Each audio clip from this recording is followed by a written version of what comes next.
Welcome to No Office, a podcast about work, technology, and life from a remote company perspective. In Nozbe, we believe that work is not a place to go. It is a thing that you do. That is why since 2007, we run our company 100% remotely. In Nozbe, there is no office. The No Office podcast is sponsored by Nozbe Teams, a to-do app that helps modern teams do great things. Go to nozbe.com to learn more. Don't cram 20 people on Zoom. Fluorescent lighted office all day long. You probably are going to work from home.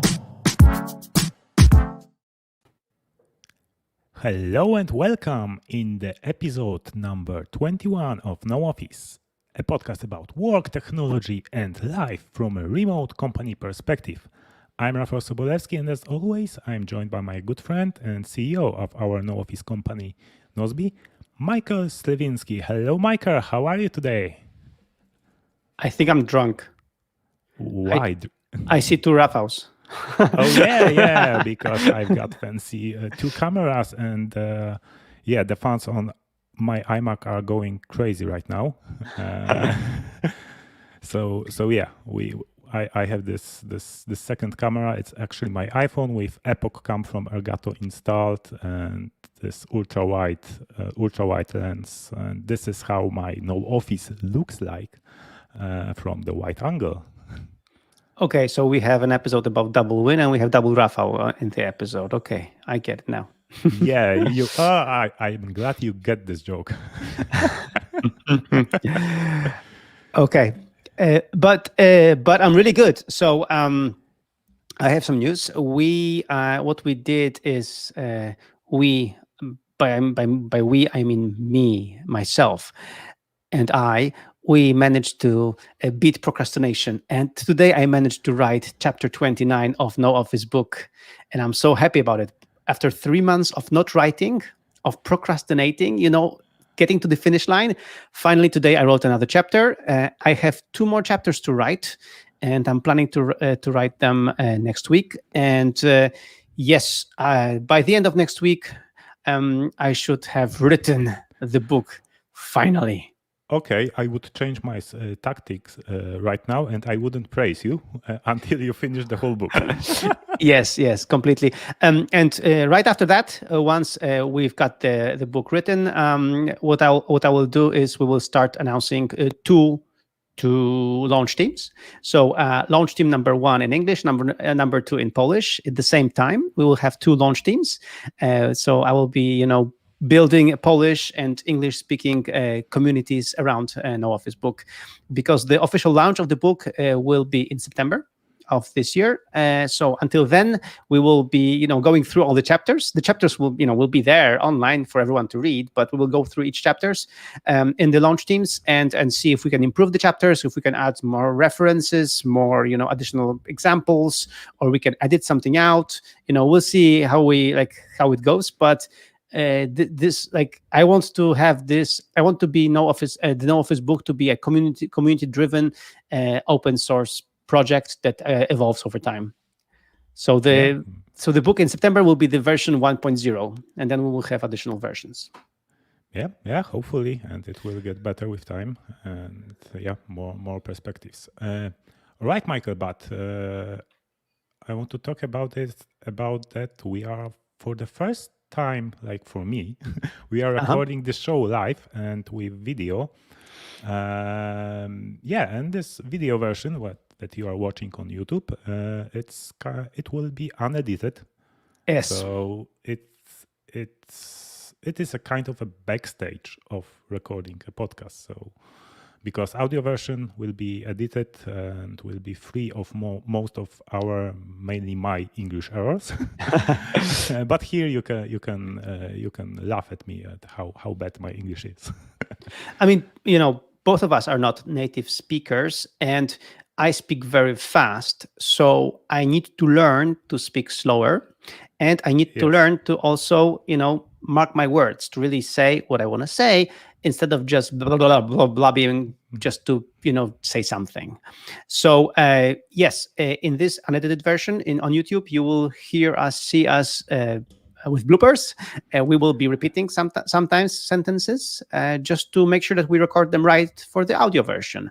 So if you prefer the audio version, which is just more polished, then just use the audio, the audio podcast. Yeah. It's going to be edited, but the rough backstage version is here.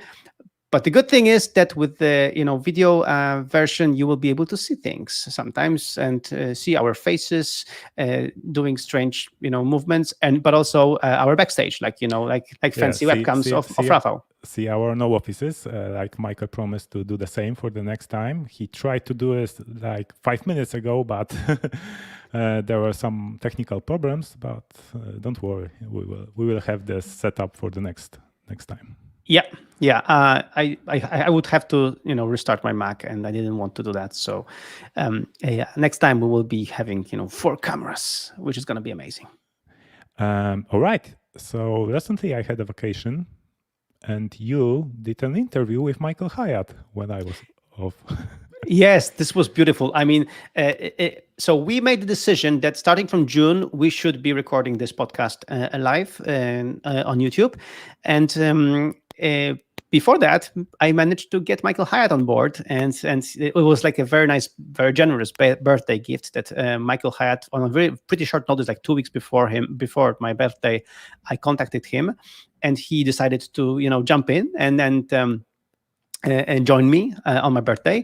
So we recorded an episode, and I got really good feedback from it. Like, people really loved it, and I got lots of compliments on it. But I think the compliments go mainly to Michael, because Michael was very vulnerable. He shared lots of very nice personal stories, and because we've known each other for more than a decade with Michael. We have a very very good rapport. So we could just talk like friends because we are friends. So that was really nice. It was a very special thing for me. It was a very special way to celebrate birthday for me. Yeah. So and I really enjoyed watching your interview with Michael Hyatt later on YouTube. Mm-hmm. Because during my vacation, I totally disconnected from work. I didn't open any our communication apps, and no Nozbe Teams, no Slack, no Nozbe Personal whatsoever. I didn't even know how it went for you after this interview. However, we met in Warsaw, but that's on private ground. So I'll give you the story. This is a very cool story. The thing is, when you work in a no office, completely remotely, the thing that we like to do is meet up. So we have the Nozbe reunions every half a year, and then whenever we have a chance to see somebody, we try to seize the moment and see them.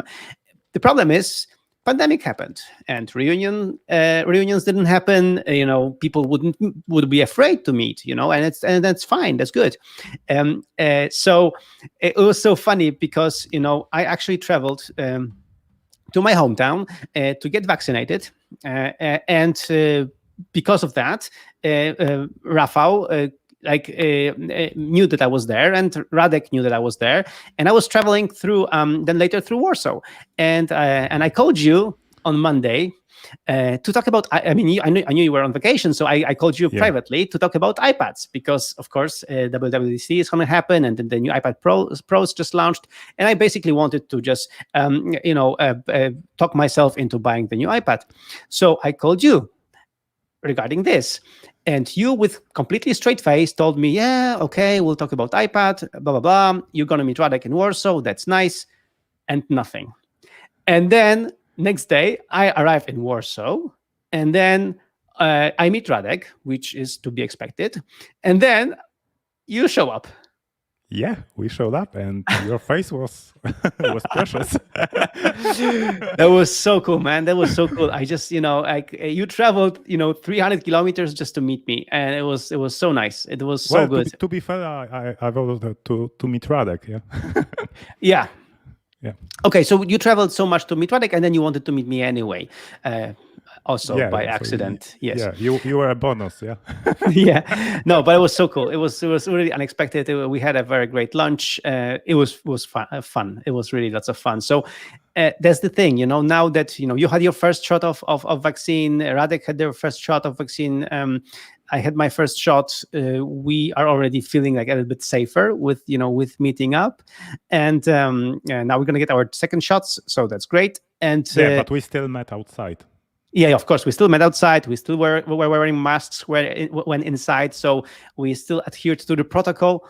But with the vaccine, you are just getting more comfortable with being around other people. So this is really, really good. So anyway, it was a nice surprise, and it's a nice thing that after this pandemic, this awful pandemic, we as no office workers can get to meet again, which is really good. Yeah, because really this pandemic, when I think about it right now, it really struck me. I really struggled a lot from overwork during the last year, and I'm not in the sense that I spent like a large number of hours working in front of computer, but my brain did. Okay. Even when I wasn't actively working, my brain was thinking about work, and I really wasn't able to disconnect from the work mentally after the shutdown for the day. I was able to do that when I had the whole free day, but in the afternoon, when I shouldn't supposed to think about work, I was still mentally, my head was somewhere in Nozbe Teams tasks. Yeah. So that was kind of a perfect excuse, would be a perfect excuse to watch or even show up in the previous episode to talk, because you talked with Michael Hyatt you talked with Michael Hyatt on this very topic. Yes. Yeah, but it would be kind of hypocrisy if I would do this on my vacation. Yes. Because it would be work still. Yes. However, after watching this interview, it was last Friday, I just bought the book, this How to Win at Work and Succeed at Life from Michael Hyatt that you were talking about in the episode, and started to read this on my iPad. I bought it in the Kindle app. I know you prefer audiobook, but I think I choose this format because it is the best way also for me to grow the English vocabulary skills. Okay. As I can see, like reading, I can see the word, I can highlight it and get the definition. And if I would listen, then I often just get the meaning of the whole sentence, even though I don't know all the words, and then I just forget about them. And by reading, it's probably slower, but I think it's better for me. Yeah. Okay. So let's then get back to the book. So the book, To Win at Work and Succeed at Life, it talks about the double win. So you can win in both things, right? So you just don't have to choose just, either I'm successful at work or I have a nice family. I can have both. And Michael Hyatt and his daughter, they are Megan. They are asking this question: Can you really have both? Yeah. And Rafa, what do you think? Can you? Yeah, like hearing you two talking and reading through the book, what struck me the most is the content of the book. Like there were no many new things for me that I hadn't known before. And this book is brilliant because it's not like there are new concepts. There's just, it's eye-opening book for the stuff you already know, and for the stuff my fiance was telling me about for years now. Yeah. But I was too defensive to absorb it. Okay. Yeah. So that's what struck me the most. Yeah. Okay. Yeah. And the thing is that as I mentioned when I was talking to Michael, this concept of this work-life balance. He's been preaching this for years now, and this story that was new to many people. I remember he shared this story several times on his podcast and his blog, so I knew this story pretty well as well. The fact that he got a bonus check because he was working so much, and then his wife wasn't really excited about the money because he was not there anymore. He was not present with the family. And just the other day, we have here at home we have our nanny, and right now our nanny is she had a operation, and she's not working with us, but she sent her daughter, and her daughter is 19 years old, instead to help us out. So we have a second nanny, and when she came after like a few months of not being here, she came to to be with us and to help us out. She and we were talking, we were just having coffee and talking. The one thing she said, because we were talking about about future, about her career, and about money and stuff, and she said to me something that was really struck me was, Michael, yeah, I mean, I like your home and your career and whatever, but what I envy you is the family, and I want to have a family like you when I grow up. And I'm like, huh. Yeah. So that's good, right? Yeah. Like that's my observation as well. You always in like this difficult situation, you always put family first, and that's very, very good. Even because you as a CEO gives us a good example. I try to, but it can be difficult. But yeah, and one of the things that also we do is that we make similar to Michael Hyatt. In my company we also have a family kind of business because my father also works here, but it's the other way. I mean, actually, it's not the other way. It's not the other way around anymore because I've always been the CEO. In Michael's case, he nominated his daughter to be the CEO, so she's the successor. In our case, I am the founder of the company, and my father is the VP of finance, because who trusts better with money than my own father, right? Yeah. But the cool thing about this is that when we have reunions, we do invite always my parents to join, and my mom sometimes helps out, and the cool thing again about this is that my parents are really great, and they're really a nice couple to watch, and I think they also set a very nice example for everyone in the team. Yeah, like I think I don't know so like how to say it to sound it good. I don't know any other couple at this stage of the couple's life that seem to be so connected with each other. Yeah. They go together everywhere. They're inseparable. Yeah. They are a great example for us. Yeah. That's why whenever we go to reunions, my father insists that my mom goes with him. That's so. Okay. Anyway, let's talk about the book. Let's jump to the jump to the book again and talk about your conclusions. So I think we should talk about constraints, because Michael's highlighted this idea that constraints are actually good, are blessing in disguise. Yes, like we will talk right now about how we implement concepts from the book, but we assume that all of the listeners are familiar with basic concepts because it was you talked about them in the previous episode with Michael Hyatt. Yeah. So constraints. Okay, let's start with this because when I read the book and I thought about it, like we use it in our product development process with all the appetite and so on. That these are constraints that really triggers creativity, how to ship things, how to ship value in the product.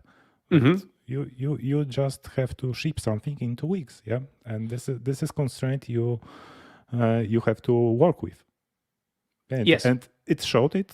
It really works. It really triggers creativity from our designers and developers. Yeah, recently we also applied constraints in our marketing department. We decided to just drop lots of things, drop doing lots of things, and just focus on just small number of things we will be doing, and just improve the process, improve these things. Use templates again.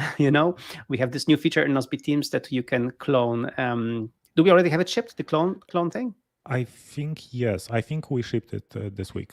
Yes, so we have this new feature that you can clone projects.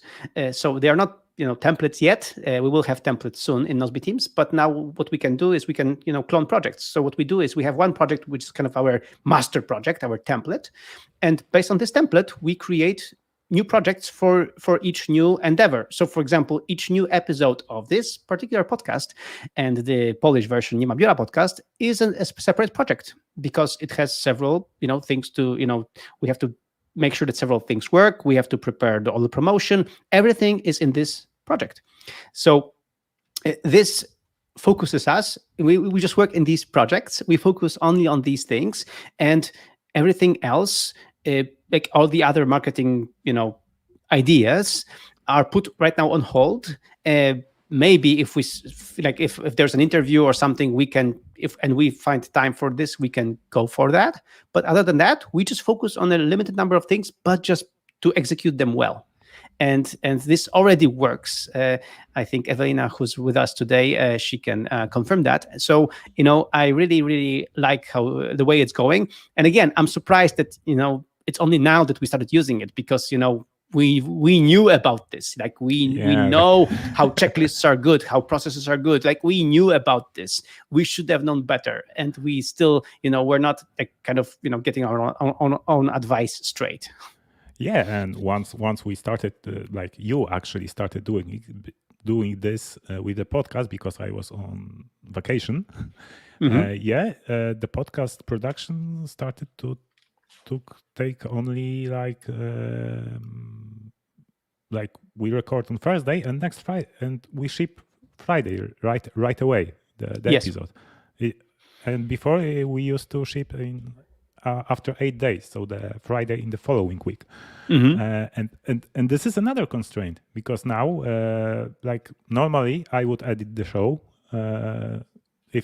because today is the free day in Poland, but we decided to record this because we can do it. We wanted to do this, and yeah, normally I would just, after recording this, I would have to edit the show and produce audio version and prepare everything for the Friday launch, and I will have like max 3 hours for this, because usually I need to leave house at 6 p.m. to get to my training session with my personal trainer.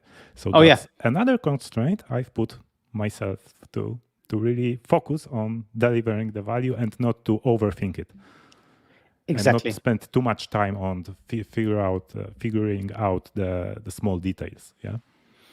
Yes, and also the team became more focused, because it's like before that, for example, Marco, our video and graphic guy, he would I would tell him promote this on Instagram, which is like a vague concept, like promote this on Instagram. Now we have certain promotion tasks we agreed on, and he knows exactly, okay, on this day he has to ship this, on this day he has to put a story here, on this day he has to he knows exactly, he has to change the bio link or whatever. Like it's a process, and it's just easy for him. He doesn't have to think about it, come up with new ideas. I mean, he can come up with great images, but for the ideas that are already prepared. So it's just easier, and the same goes to Evelina and Magda and everyone else.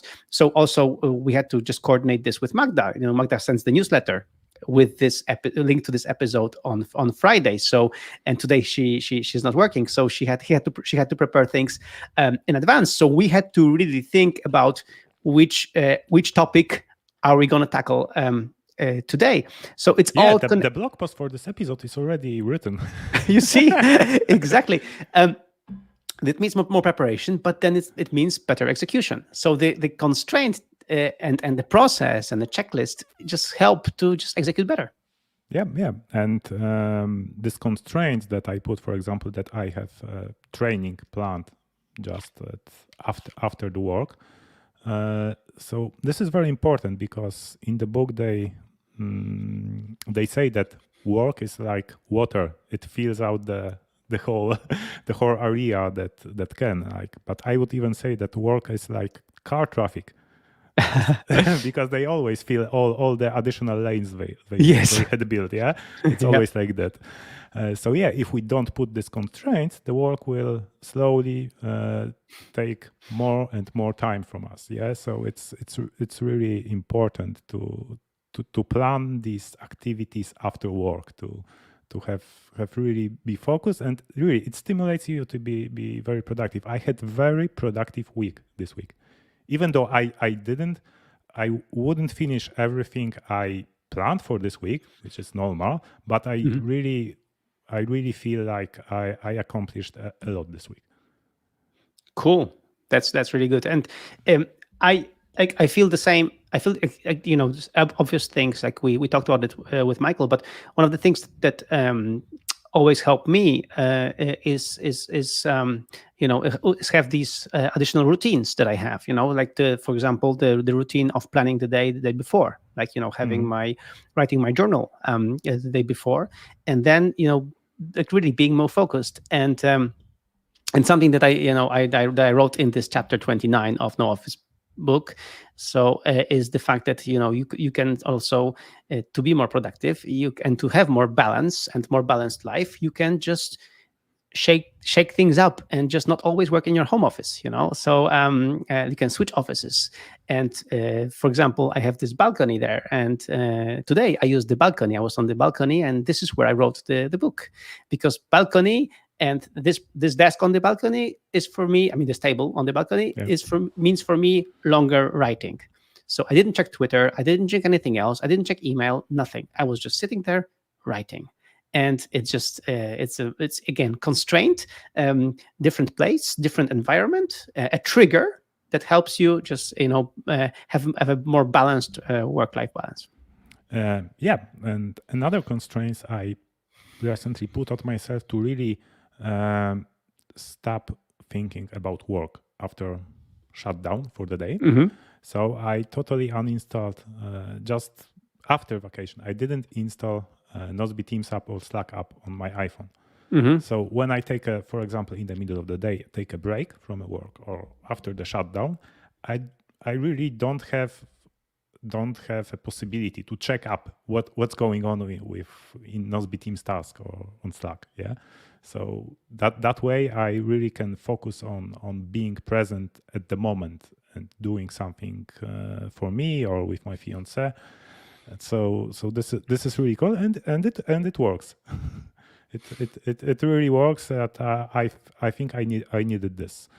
And for me, like, work happens here in my home office. And sometimes on the iPad, but I see that I still struggle sometimes when, for example, I was reading the book on iPad. I sometimes caught myself that I started to opening another apps. So. But I still managed to read the book in 2 days, so it was good. You can do that. I mean, this happens that you catch yourself opening other things. So when I was writing my chapter, then I got a few messages, but I quickly responded to them and just got back to writing. Or if I didn't know the response right away, I would just ignore it for now and decided, it's not urgent. Let's keep writing. So, but sometimes what I do is I mean, on my iPad I have permanently do not disturb, but and I need my internet connection, so it's fine. But yeah, it's sometimes a struggle to not be. Yes, and this is the point, that you are really productive at work if you can disconnect from the work like day before. Or by every day, because I really started to see this pattern in this week. The more I was disconnected from the work in that of course, in the moments in that time windows in the calendar that I supposed to, then the next day I was more productive at work. Yeah. That makes sense. So in my case, for example, what I do is in the afternoons, I really try to go out with my girls, with my daughters, to just go out, do something. Like yesterday, we went to get an ice cream, to play on the playgrounds, because finally playgrounds are open, but they're still not full. They're just, 1-2 additional child. So it's not really, it's fine. And my kids are wearing masks, so we could play on the playground. So we basically went to see all the playgrounds. So it was like, a playground crawl from one playground to another. And the girls were so happy about this. And, I had my iPhone in my pocket. The only thing I used my iPhone for was to take pictures of my girls and nothing else. And it was great. Yeah. All right. So maybe let's take a break here. So No Office podcast is sponsored by Nozbe Teams, a to-do app that helps small teams do great things. So here's a stressful image. Yep. See, at Nozbe we know a thing or two about productivity. Trust us, this is our boss. So here's how we do it instead. Nozbe Teams allows you to communicate through tasks, and that's the future. Helping your team get organized and getting their project to the finish line. Just create a project and give it a name, then add some tasks. Assign them to your team members, and that's it. All you need to know can be easily accessed and nicely sorted in your incoming view. Communication can be done through comments in a task, just like in a chat, keeping it clean and simple. Track your projects and get more done with Nozbe Teams. In the end, just tick it off. Now that feels good. Nozbe Teams helps your business succeed where so many have failed by making communication and task management throughout your teams as easy as it gets. Sign up for a free account at nozbe.com and change your business today.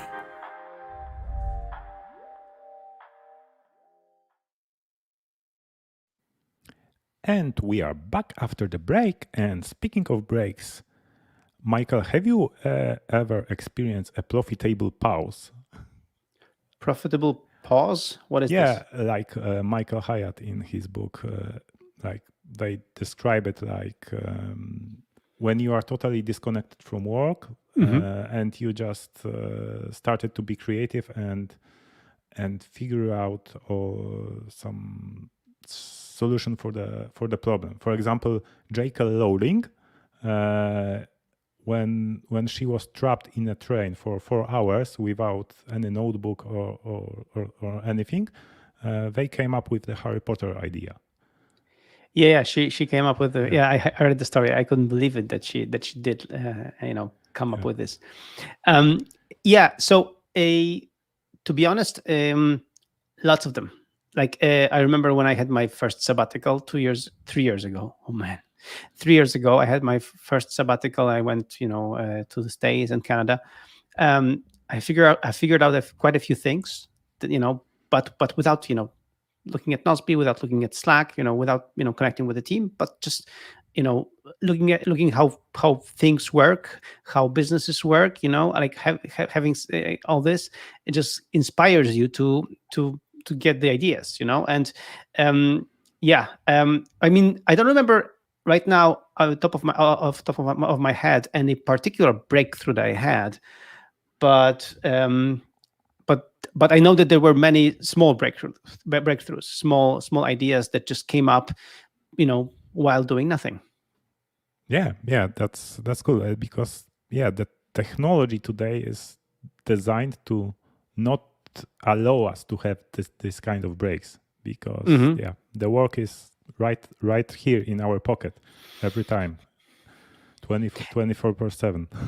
So one of the inspirations that we have for Nozbe Teams, speaking of our Nozbe Teams, product sponsor, is, and I think after reading this book, both of us, you and me, will be more motivated to implement, is the feature that we've been long waiting for, is to put Nozbe Teams in kind of constraints, that when you for example, open Nozbe Teams after work, that after hours of your work, Nozbe teams should tell you, what are you doing here? Like, don't open me. Like, come on.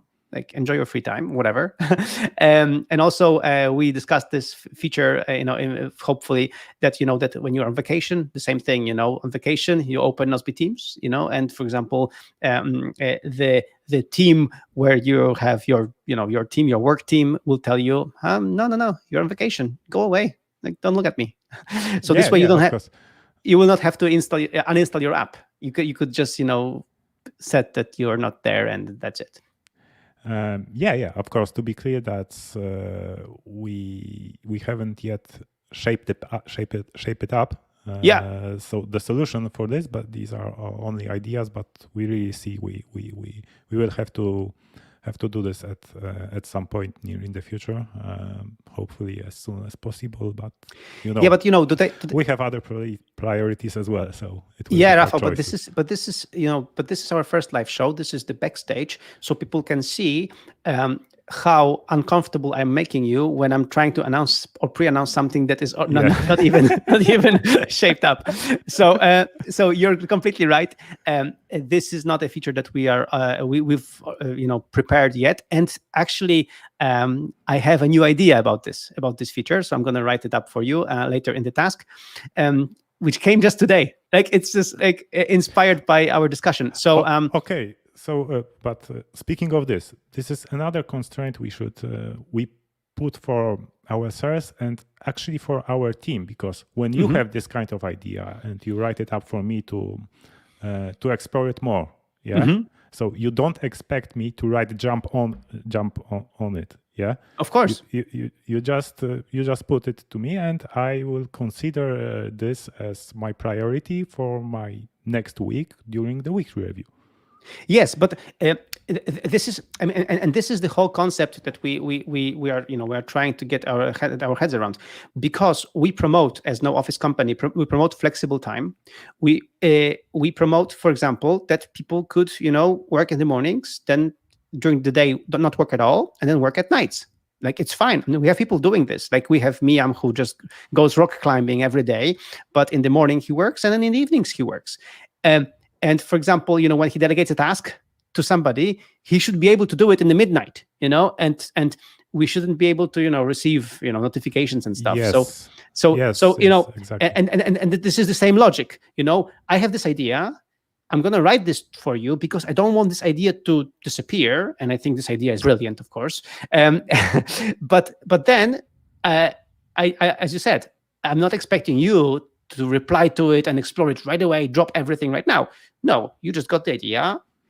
This is the beauty of a trusted written system. It's in Nozbe Teams. You know how to find it, you know where it is, and you know how to go through this and decide on it on your next weekly review.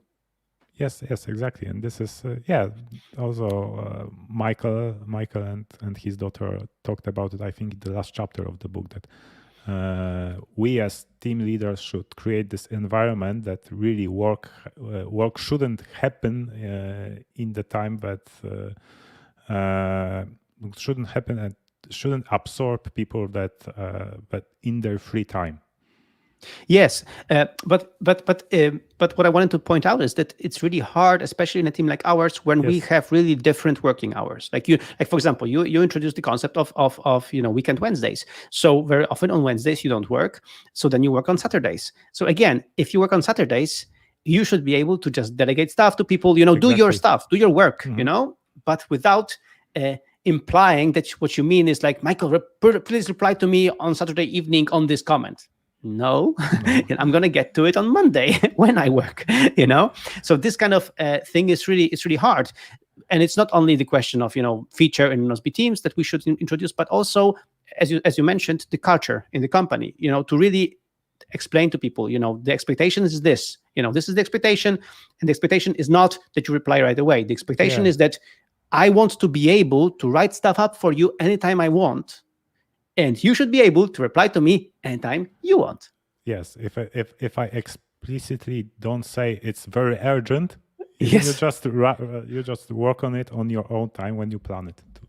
It's like with Derek Sivers, and this concept of hell yes or no. So if it's not hell yes, it's a no. So if it's not urgent, it's just a thing. That's it. Yeah, that's it. All right. So, Michael, what are your non-negotiables? I mean, one of my non-negotiables, for example, right now is really in the afternoons from from 5 to to 9 to focus on my girls, because I've been struggling with this. I've been sometimes I do have some engagement, because we I live in Europe and we have interviews with the states. So I have some interviews with people in the afternoon. Actually, next week, after the WWDC keynote, I'm booked full for podcasting on Tuesday. I'm going to be like on 3 podcasts, I think, on one day. So yeah, these are moments like this. But as Michael said in his book and in the interview with me, these are exceptions. Apart from these, I mean, this is not normal that I'm going to be just all afternoon and evening podcasting.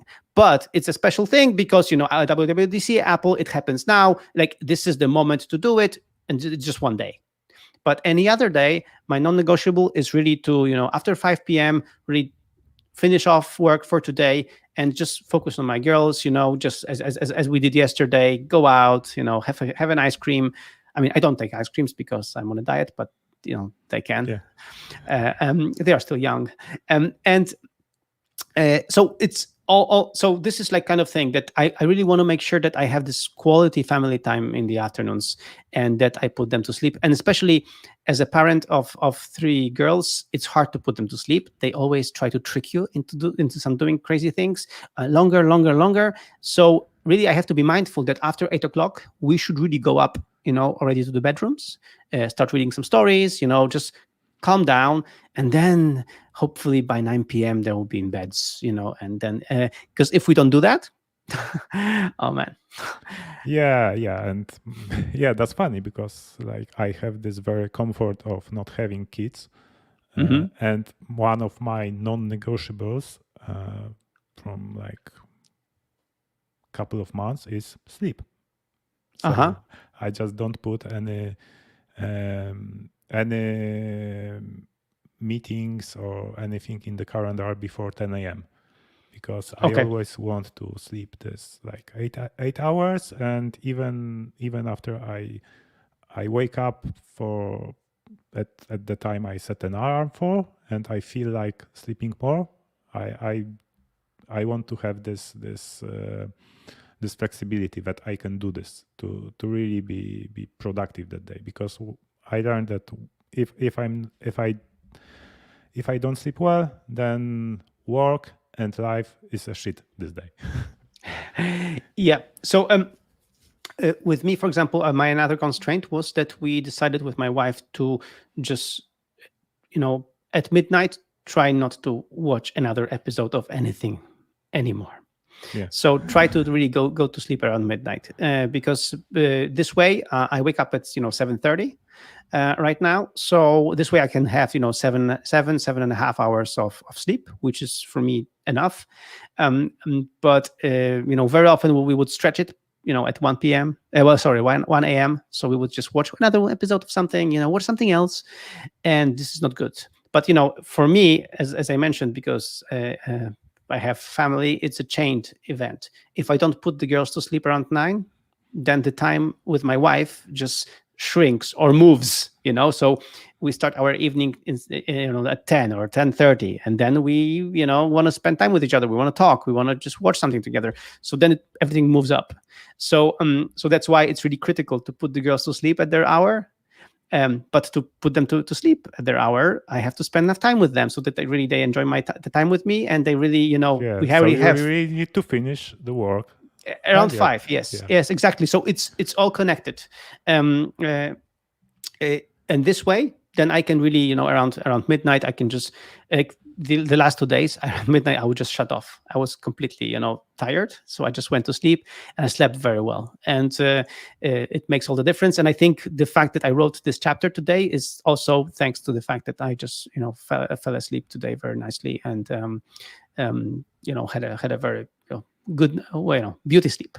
Yeah. I imagine like with kids, it's very tricky, especially that their natural rhythm is to really wake up at 10 or even 11 a.m. No, the problem is that they don't correlate. They don't see the connection between going to bed late and not being able to wake up in the morning. So they don't see the connection. I know the connection. I know how hard it is for me to wake them up at 7:45. I know. I just have to literally drag them out of beds. Sometimes. Please don't call social workers. It's really hard. And they don't see it. That's why it's my job. It's my fault if they go to sleep late. Yeah, but they don't feel like going to sleep at like 9 p.m. because like I don't remember which book, but we listened to some audiobook about sleep with Anya, and like kids and teenagers, for them the best would be to move this sleep period later than adults, and that's why our system that requires kids to be at school at 8 a.m. is broken. Yeah, I'm happy that my kids start school at 9. I mean, 8:45. So that's why I can wake them up, around 8. Yeah, and still we manage to get to school on time. Yeah. Okay, so another things I do to optimize this my sleep is that last coffee around 3 p.m. Of course. No food after 8 p.m. That's the hardest one, actually, for me. And what I learned recently that could help is the warm shower, like 1-2 hours before sleep, before going to bed. It really helps you to have a good quality sleep. Of course, set the room to be dark as possible. And I don't use any sleep tracking apps on watch. I just take off my watch for the sleep because it just distracted me when I tried to use it to track my sleep. Yeah, recently I also started just putting the watch on the charger just before going to sleep instead of having it on my wrist. So yeah, I also stopped tracking my sleep so much. Another thing that helps me, and we talked about it also with Michael, is the hobbies, and having some life outside of work, which and for me recently it's been doing things around the house, fixing new things in the house, just working and trying to get my daughters involved with this. So sometimes they would help me, build something. They would help me, with my tools. Of course, many things would not go as fast as I would have hoped, but it's just fun. And and especially if you see my 5-year-old trying to just to use the hammer, it's joy. And on the other hand, it's scary because she might hit herself. but it's fun. So again, be patient with them, but just involve them with things at home, and it's fun. Yeah, like I think it's a very good idea to have this type of activity that can engage your brain to focus on something else that is not totally not work related or correlated.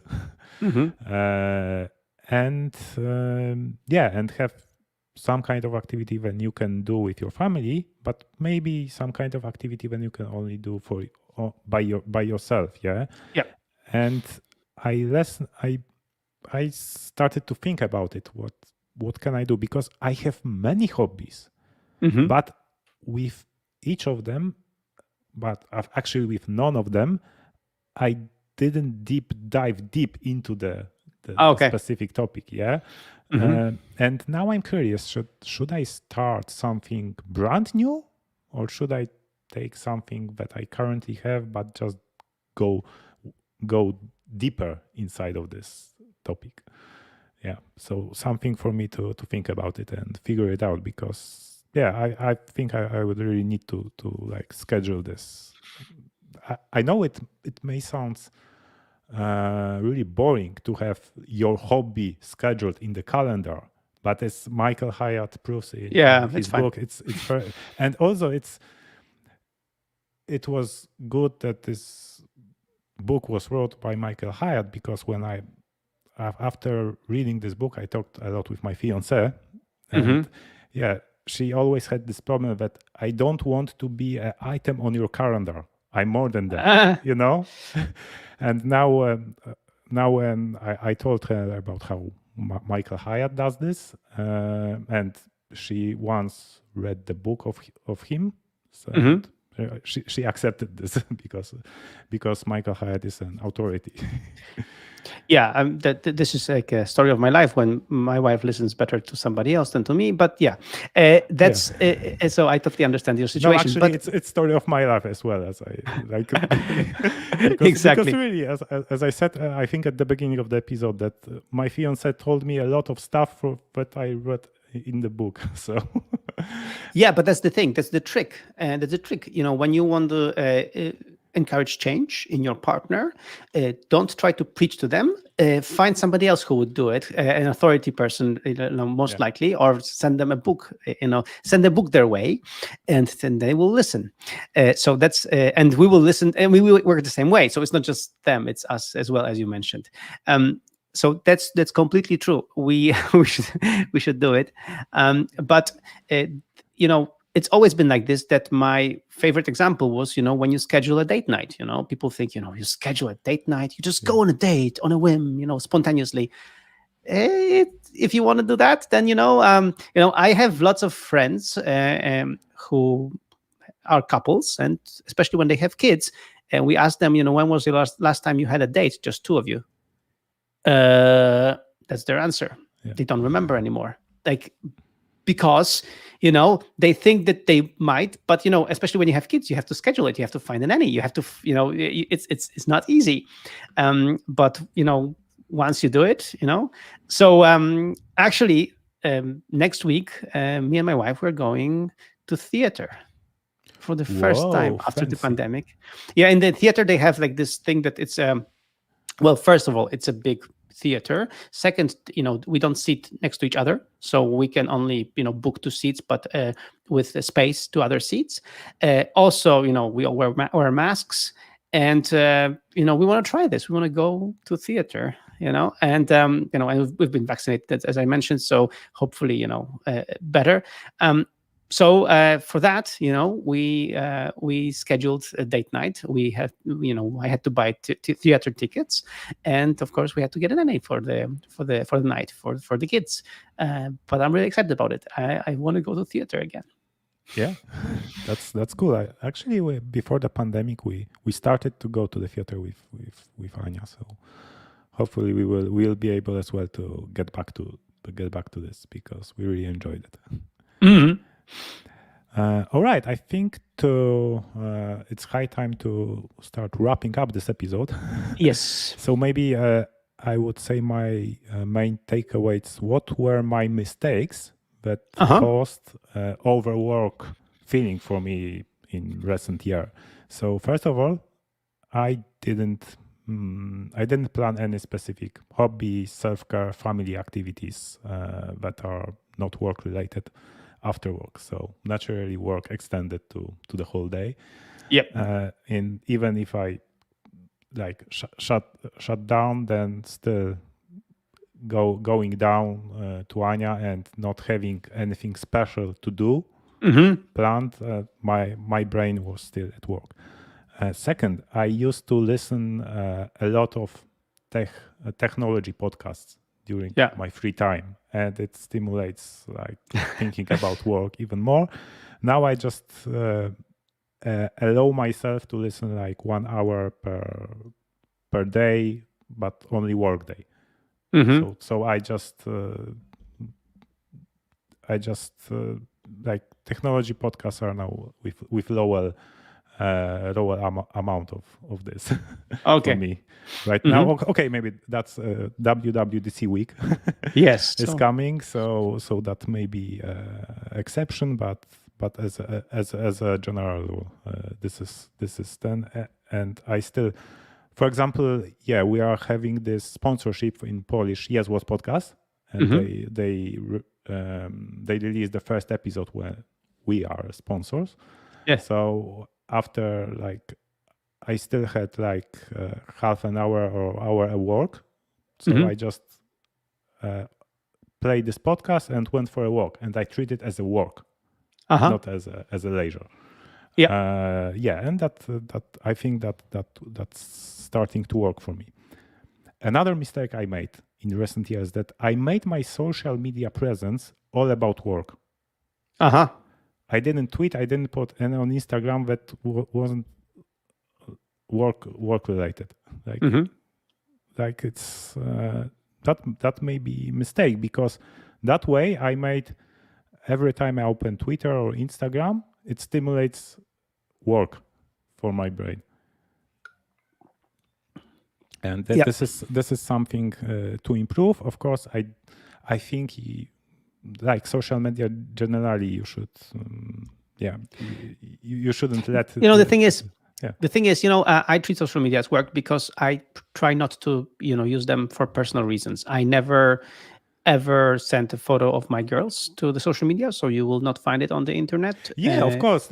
And you can still talk about other stuff in social media. Yeah, I used to, for example, tweet a lot or Instagram a lot about my triathlon trainings and things. Yes. So these things, yes, sports. This is a safe thing because sports is sports, and but you're right. Like anyway, for me, like I'm right now sending Instagram pictures or stories mostly related to work, because I'm hardly opening Instagram, once a week or twice a week. So in that sense, it's fine. But you should really watch out when it's just work, but you're still using Facebook or Instagram for trying to use it for leisure, because then, as you said, the mind thinks it's at work. And this is what I wrote also in this last chapter, is the fact that when you have special offices or special places where you do special tasks, this helps procrastinate, and avoid procrastination, because then you do exactly this thing in this place. But on the other hand, if you start to do something else there, then you send mixed messages to your brain, and then you get confused. And finally, the most important, that I allowed myself to check on work after the shutdown, because first I didn't have anything specific planned to do after work, and then the barrier of entry was very low, because I just had to grab my iPhone and open the app. And now when I have our apps uninstalled on the iPhone, I feel much better, and I feel more productive, and I really recommend it. Of course, we have this privilege that we really know how to communicate, and we know that we don't communicate via calling someone with some non-important issue. So if you call me, I know it's urgent. Yeah. It's the Nozbe Teams is on fire. And you really need me. But if I'm not present, I'm not responding on Slack, I'm not responding to tasks, like team can figure things out on their own, and many times they do, and that's actually fine, because they grow that way. Yes. Yeah. And I think, one of the things that you mentioned is that we should have conversations about work-life balance with our partners. So we should talk to our wives, fiancés, whoever you have, to really make sure that we are on the same page. In this thing, that that what it means to to work, what it means to not work, when is our time to work, and when it's not. It's difficult sometimes, and sometimes people are very defensive because, for example, they have lots of work right now. But you should really help them figure it out. And as Michael said, so that overwork doesn't become normal, doesn't become the status quo. Yes, that's really important. And we had this talk with Anya on Sunday, and it was very good for us. We are having a great week right now. Hopefully we can continue this as a trend, as a habit for us, to really win at work and succeed at life. Perfect. All right. So thanks for listening. And Michael, what day is tomorrow? Friday. Yes, exactly. Friday is a great day to make it a mighty Friday. Do your weekly review, plan priorities for next week, maybe test some new tools, some new apps that can help to balance your work-life balance. Nozbe Teams, for example. Maybe learn something new and have a great weekend. You can find us on Twitter. Michael is at msliwinski, that is at MSLIWINSKI, and I'm at Sobolowy, that is at SOBOLOWY. And that's it for today. Say goodbye, Michael. Goodbye, everyone. And, you can have double win. It's just a question of conscious choice and, doing it consciously, doing it well. I wish you all the very best. A great Friday and great weekly review. And, plan your next week thinking of double win, thinking of, winning at work and succeeding at life. All right. This episode has not been created in the office because in Nozbe, there is no office. Your hosts were Michael Sliwinski and Rafał Sobolewski. All the links and show notes you can find at nooffice.fm/21. If you want to support us, please sign up for a free account in Nozbe Teams and invite your team members. Audio version, visual identification and video version produced by Marco Couto. Proofreading by Magda Błaszczyk. Promotion by Ewelina Przywara. The whole production process has been coordinated in a project in a Nozbe Teams app. Work is not a place to go. It is a thing that you do. Thank you and see you in 2 weeks. Remember to have a mighty Friday. Don't cram 20 people on Zoom. Fluorescent lighted office all day long. You probably are going to work from home.